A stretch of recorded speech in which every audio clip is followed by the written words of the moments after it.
প্রত্যেক বছর শাবান মাস শুরু হলেই জিজ্ঞাসা শুরু হয়ে যায়, শবে বরাতের আমল কি, শবে বরাতে করব কি?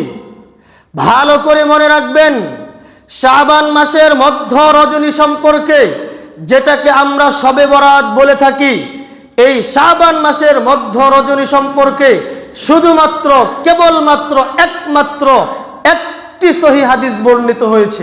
ইবনে মাজা এই গ্রন্থের 1390 নম্বর হাদিসটি বর্ণিত হয়েছে। এই হাদিস থেকে একটি গুরুত্বপূর্ণ শিক্ষা মাথায় গেঁথে রাখবেন, মাথায় ঢুকিয়ে রাখবেন। শবে বরাতের মূল আমল হচ্ছে সারার আমল, করার আমল নয়। করার আমল যেমন সালাত, সিয়াম, হজ, যাকাত, এগুলো হচ্ছে করার আমল।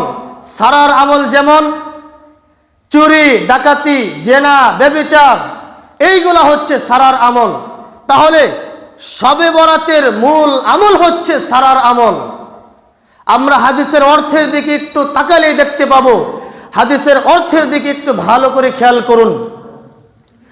আবু মুসা আশআরী রাদিয়াল্লাহু তাআলা আনহু বলছেন, নবী মুহাম্মদুর রাসূলুল্লাহ সাল্লাল্লাহু আলাইহি ওয়াসাল্লাম বলেছেন, ইন্নাল্লাহা লা ইয়াত্তালিউ ফি লাইলাতিন নিসফি মিন শাবান, নিশ্চয় আল্লাহ রাব্বুল আলামিন শাবান মাসের মধ্য রজনীতে পৃথিবীর সমস্ত মাখলুকাতের দিকে, পৃথিবীর সবার দিকে দৃষ্টি দেন। ফায়াগফিরু লিজামিই খালকিহি, এরপরে মহান রব্বুল আলামিন পৃথিবীর সব মানুষকে ক্ষমা করে দেন। তাহলে দেখেন, এইখানে ক্ষমার অর্থটা কিন্তু ব্যাপক। আল্লাহ রাব্বুল আলামিন সবাইকে ক্ষমা করে দেন। ঘুমিয়ে থাকলেও ক্ষমা করে দিবেন, ইবাদতে থাকলেও ক্ষমা করে দিবেন। তবে ইল্লা লিমুশরিকিন আও মুশাহিনিন, দুই শ্রেণীর মানুষকে ক্ষমা করবেন না। তারা ঘুমিয়ে থাকলেও ক্ষমা করবেন না, সারা রাত কোরআন তেলাওয়াত করলেও ক্ষমা করবেন না, সারা রাত দাঁড়িয়ে দাঁড়িয়ে সালাত আদায় করলেও ক্ষমা করবেন না, সারা রাত ইবাদত বন্দিগিতে কাটাইলেও ক্ষমা করবেন না।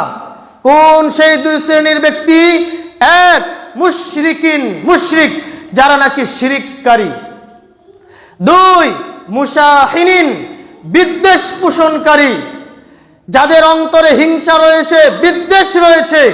এই দুই শ্রেণীর ব্যক্তিকে, দুই শ্রেণীর মানুষকে শাবান মাসের মধ্য রজনীতে মহান রব্বুল আলামিন ক্ষমা করেন না।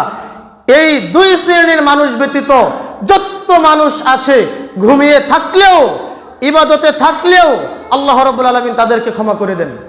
তাহলে দেখেন, এই হাদিস থেকে আমরা শবে বরাতের মূল আমল পেয়ে গেলাম। কি সেটা? সেটা হচ্ছে সারার আমল, করার আমল নয়। শবে বরাতের আগেই আপনি আপনার নিজেকে শিরিকের পাপ থেকে মুক্ত করে নিন। দুই, বিদ্বেষ থেকে নিজেকে মুক্ত করে নিন। শিরিক ছেড়ে দিন, বিদ্বেষ ছেড়ে দিন।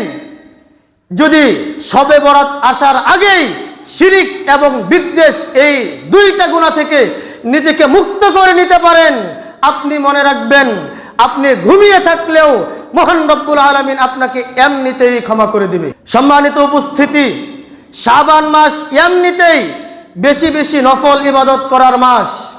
পুরা শাবান মাসটাই হচ্ছে বেশি বেশি নফল সিয়াম পালন করার মাস। আপনি পুরা মাস ভরেই বেশি বেশি নফল ইবাদত করুন, বেশি বেশি নফল সিয়াম পালন করুন।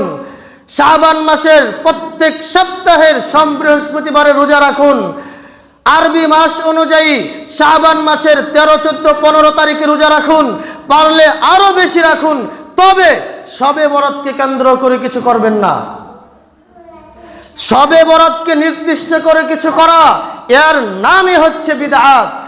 তাই আমরা বিদআত থেকে বের হয়ে এসে শবে বরাত নামক বিদআতি কর্মকাণ্ড থেকে নিজেদেরকে মুক্ত করে আমরা বের হয়ে এসে নবী মুহাম্মদুর রাসূলুল্লাহ সাল্লাল্লাহু আলাইহি ওয়াসাল্লামের শাবান মাস কেন্দ্রিক যে মহান সুন্নাত তিনি আমাদেরকে উপহার দিয়ে গিয়েছেন, গোটা শাবান মাস ভরেই বেশি বেশি নফল সিয়াম পালন করা, বেশি বেশি নফল ইবাদত করা, আমরা সেই নবী মুহাম্মদুর রাসূলুল্লাহ সাল্লাল্লাহু আলাইহি ওয়াসাল্লামের সুন্নাতের দিকে অগ্রসর হই, সুন্নাতের দিকে এগিয়ে যাই এবং শবে বরাত নামক বিদআত থেকে নিজেদেরকে মুক্ত করি। হে আল্লাহ, আপনি আমাদেরকে সকল প্রকার বিদআতি কর্মকাণ্ড থেকে বের হয়ে এসে মুক্ত থেকে পরিপূর্ণ রূপে নবী মুহাম্মদুর রাসূলুল্লাহ সাল্লাল্লাহু আলাইহি ওয়াসাল্লামের আদর্শকে, সুন্নতকে আমাদের জীবনে ধারণ করার, আমাদের জীবনে বাস্তবায়ন করার, আমাদের জীবনে গ্রহণ করার তৌফিক আপনি দান করুন। আমিন।